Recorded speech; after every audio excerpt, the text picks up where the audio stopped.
Good morning, YouTube family and friends. Hope you had a good week. My week was interesting. Are they always interesting anymore? Today is Saturday, May 10th, 2025, and this is week number 59. Results of being back on Mounjaro while dealing with a host of other medical issues and life issues in general. Oh boy. Well, let me start with the easy stuff. My weight this week. I misspoke last week. I don't know if you saw my comment. I said I had weighed 243 and then I weighed in at 243 for a 2-pound weight gain. Of course, that's not right. The prior week was 241.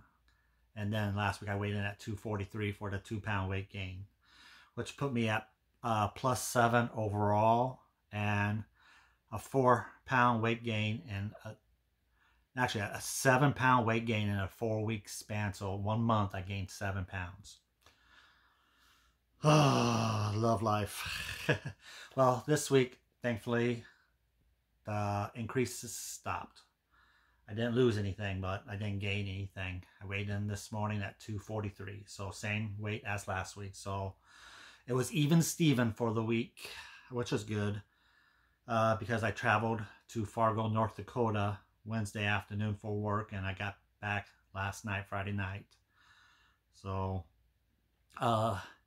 yeah, a quick little story I'll tell you on that. I got back into town last night and stopped to get gas, and I got a car care credit card. No, that I used just strictly to buy gas and pay for any maintenance on my car, because it's a car maintenance card. It's a credit card, but it's only for car stuff. So, but I went to pay at the pump and it got denied. I was like, what the hell? So I called up the card company, and come to find out, when I had left Fargo yesterday afternoon, I stopped at a gas station just to top off my tank, make sure I had a full tank of gas for the 6-hour drive home.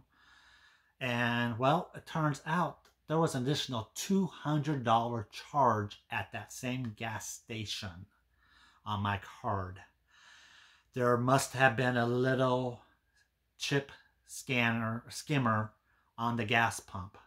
It's like, you gotta be kidding me. I'm usually pretty good at looking at it, make sure it looks okay. And I did look at it, not hard, but I looked at it and it seemed fine. So it must be one of those things that they slip in. So it's not like a cover, but a little chip device that they slip in on where the card scans. And yeah, I don't know, but so they asked, did you do? It's like, well, I was there, and I got like $11 worth of gas, but no, 200. No, I'm currently in a rental right now, a Malibu, and Malibu don't hold $200 worth of gas. Even my regular car, once it's out of the shop, doesn't hold $200 worth of gas. So yeah, my card got skimmed. So yeah, Joy, I won't have to pay for it, thankfully, but of course I had to answer their question, so a fraud report could be reported, and they said don't have to worry about it. I don't have to worry about paying the $200, but of course they had to close my card because it's been compromised now. And they're going to rush me over a new card, so I should get it in 3 to 4 business days. Well, I was planning on using that card to pay the $500 deductible I have to get my car out of the shop come next Wednesday, because they did text me yesterday, and the repairs on my car from the accident driving Uber will be complete, and my car will be ready before I go on my vacation on the 15th. I fly out to Australia on next Thursday, the 15th. So I was hoping, I told them, no, if you don't have it ready by the 14th, then you guys are going to have to keep it until I come back at the end of the month. And they don't like to keep cars once they're done, because they're responsible for them. So, because the initial time of the finish date was the Monday the 19th. So, but they said they're going to try their best. It all depends on if they get the parts in time for them to get it done. And it sounds like they did. So they said they should have it ready for me on Wednesday. So, but that just sucks. There's a chance I might get that new card in time, so I can use to pay the $500 deductible. I have to pay the shop to get my car, but most likely I won't get it in time, so I have to pay it another way. It's like, damn it. And I'm going on vacation, so it's like, that just takes away more of my vacation fund.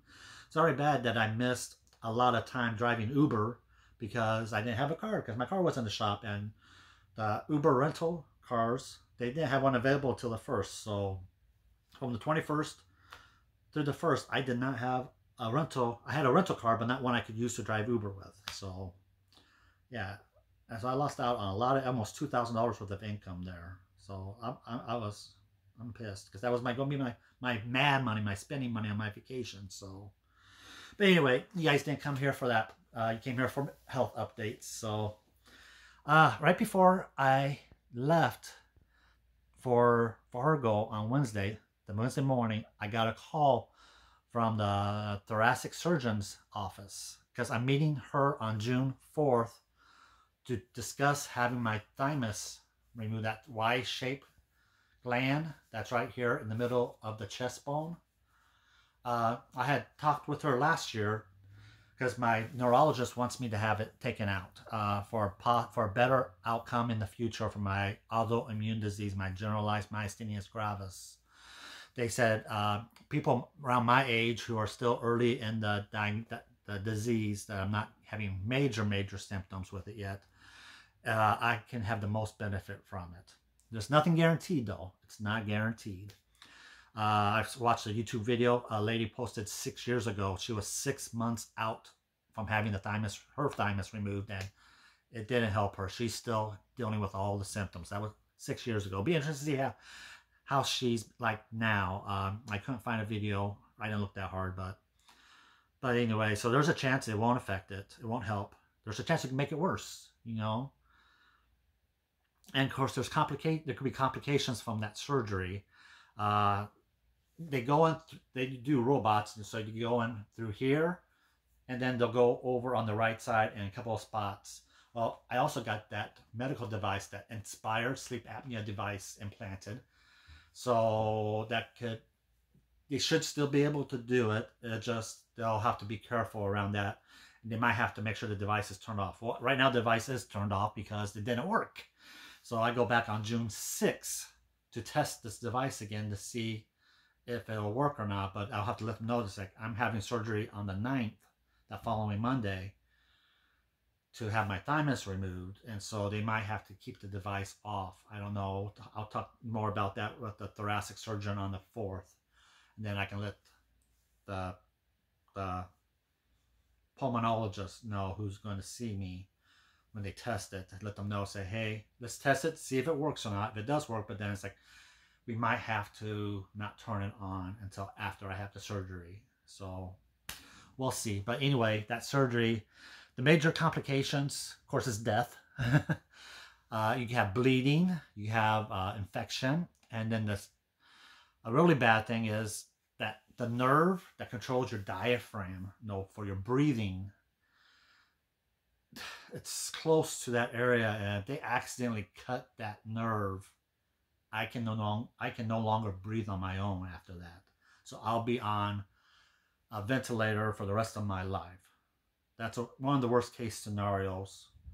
I know. Don't think the worst case scenarios, but even if they don't cut it, if they damage it, bruise it, whatnot, that could affect my breathing temporarily, and I could be on a ventilator until it heals. So there's some big complications to this. And the surgery itself, recovery says I'll be in the hospital probably 2 to 3 days recovering, because they have to monitor me, make sure I'm not bleeding, make sure that I don't get an infection, to make sure everything's good and I don't have any flare-ups on my autoimmune disease symptoms from the surgery. And then the surgery itself, the recovery, is 4 to 6 weeks, most likely on the 6-week range, based on my past recoveries from surgeries. So yeah, so it's a lot for me to think about. Yes, it could be for a better future, a better outcome in the future with this disease I have, but there's a chance that it won't affect it. And the scans I had last year doesn't show any thymomas on it, no tumor. So that's why the thoracic surgeon was okay putting it off and not having it done last year. And then she wanted to possibly do it this summer. So I already put it off once, but she said there's still a chance, even though the scans don't show tumors, they could be small. and hiding on the thymus, and they won't know that until they take it out. So it could be that my autoimmune disease, my GMG, is being caused by small little tumors on the thymus. Could not be. They just don't know for sure what causes it. Thymus is potential. Having tumors on the thymus could be a cause, but they don't really know outside of that what causes it when it's not the thymus. So yeah, I don't know what I'm going to do, but anyway, that's the update on that. Stay tuned on that.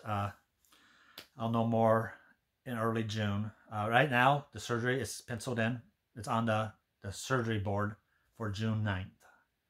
I see the thoracic surgeon on June 4th, so I can talk to her more about it, and then I can decide to, yes, proceed, or no, cancel. If I proceed, I have to make sure I don't take my Mounjaro shot for 2 weeks ahead of time.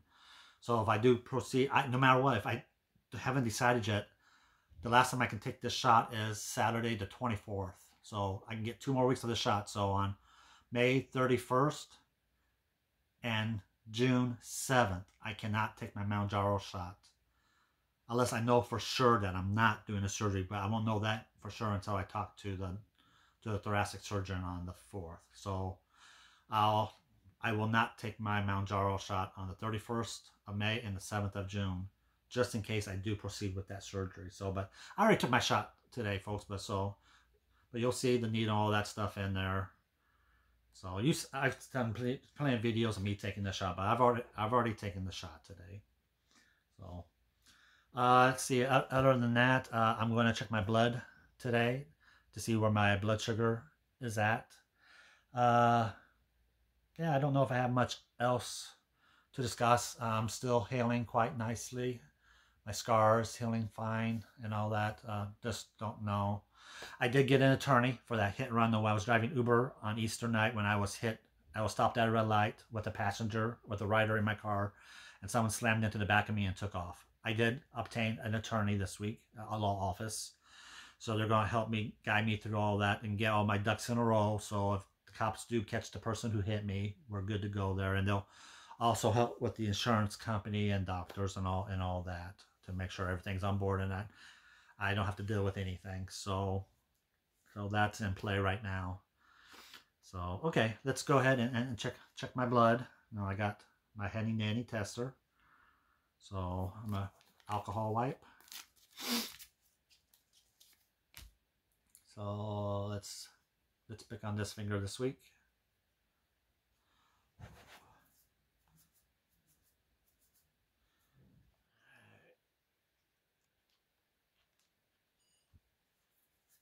Get some blood in that finger.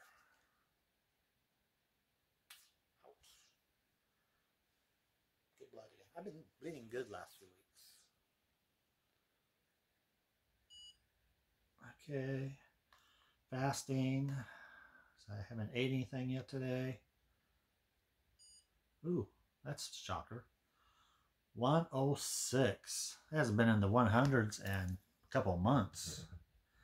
So my blood sugar did go up. So that could just be the stress from the trip to Fargo. And of course, I didn't eat very well.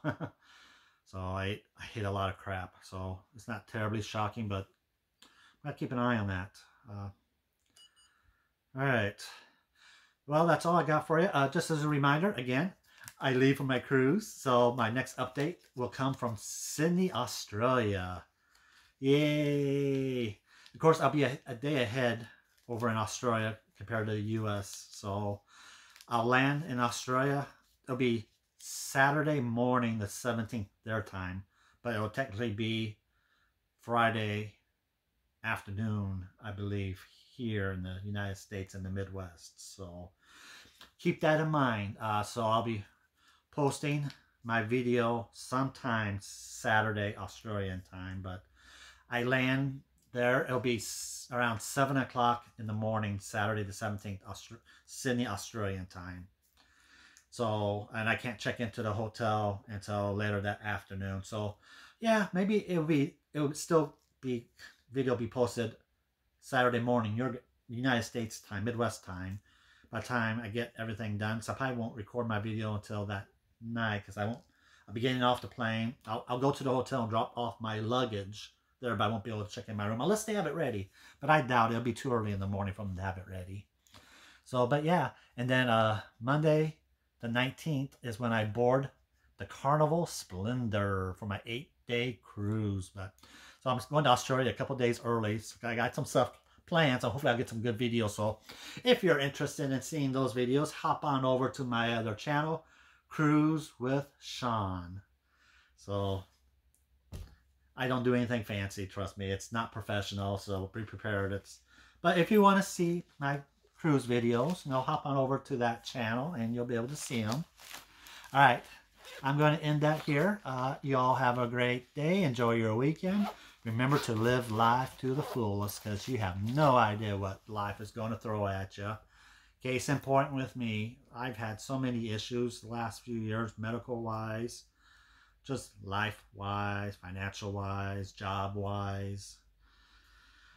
Life can throw a lot at you, and all we can do is keep chugging along and just take count of what you do have.